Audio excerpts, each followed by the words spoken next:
இயேசுவின் மதுர திரு இருதயமே, ஸ்நேகத்தினிமயமே,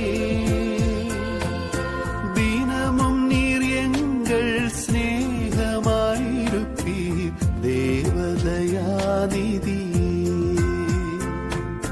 தினமும் நீர் எங்கள் ஸ்நேகமாயிருப்பீர் தேவதயாநிதி.